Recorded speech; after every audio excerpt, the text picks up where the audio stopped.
Welcome back to MTR Movie Theater Reviews. I'm Allie Kincaid. Today on All Films Considered, we have our group of esteemed movie reviewers to discuss this week's international films. These lyrics and others we hear in the darkened theater recall passing around the guitar at house parties when things are winding down and everyone is waxing philosophical.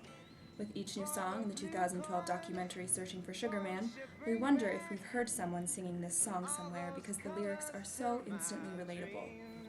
It is the people with these stories about trials in the form of songs and the people with doubts about the impact of their art that Searching for Sugar Man is for. The film tells the story of Sixto Rodriguez, a 60s folk singer who saw no success in the States and fell off the map with rumors of a gruesome suicide.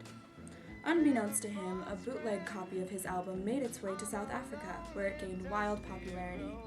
Rodriguez's music, beautiful cinematography, and thoughtful interviews come together to tell a magnificent underdog story. The chance to make something beautiful, no matter how well it is received, will inspire any creative person who sees this film, though it is slow-paced and probably not ideal for non-music fans and children. Next up, let's hear from Race about the unique film he saw. Thanks, Allie. Stanley Kubrick's otherworldly epic 2001: A Space Odyssey is a visually stunning, ahead-of-its-time masterpiece. Like many masterpieces, this film is hard to digest at first. With time, however, the spectacle and beauty of the cinematography, the integration of Strauss's music, and the profundity of the message and symbols will make an after-the-fact, indelible impression on the viewer.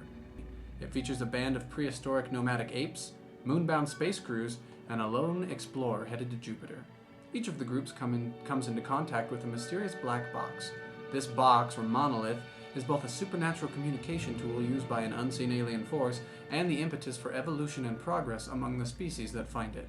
It gives the apes mastery of tools and weapons, and it transformed the Jupiter-bound astronaut into a giant, throbbing, cosmic fetus. Weird, but somehow beautiful. This film questions the future of mankind and the role of technology as man's agent of progress. This film is mainly for adults, but viewers of any age who are willing to go on a larger-than-life, intellectually challenging ride will enjoy this epic cinematic spectacle. Wonderful.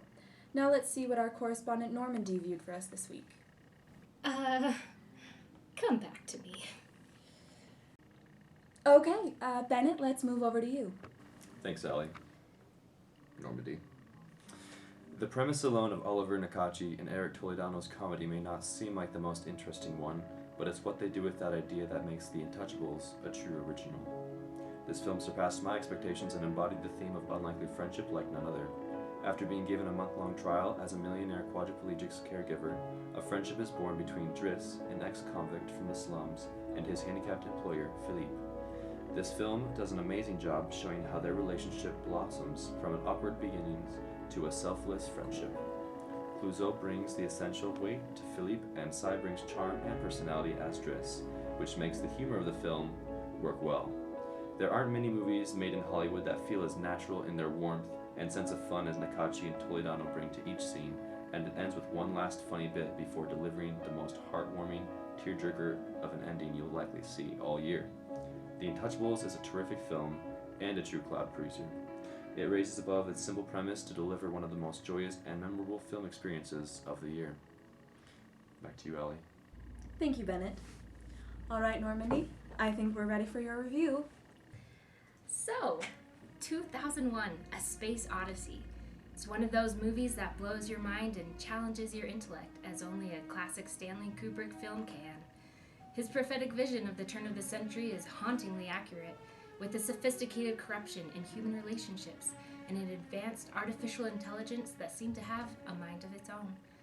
Through the use of visual art, music, and philosophy, Kubrick has created a film for audiences to navigate difficult themes in unusual ways. 2001 is stunningly beautiful and is truly a masterpiece in its artful execution. However, it is not what I would call lighthearted by any means. The music intentionally puts the audience into a state of slight uneasiness. In a pinnacle scene, the sound consists of only discontent breathing, a sound that is almost unbearable in the isolated infinity of outer space. An important aspect of the film is the thread of philosophical inquiry. Kubrick's creation runs parallel to the ideals of Nietzsche's narrative, Thus Spoke Zarathustra, a novel written to question the religion in Nietzsche's 19th century society. Both Kubrick and Nietzsche explore the use of a seemingly nonsensical tale that, as Nietzsche's subtitle states, is for all and none. But those who invest in Kubrick's unique world and imagination just may be left with the delight of this delicious epic. Back to you, Allie. Thank you, Normandy. Well, we know who 2 of those 10 people at the International Cinema were. I hope everyone can get out to see all 3 of these films. Until next time, this is MTR. From all of us at All Films Considered, have a blessed morning.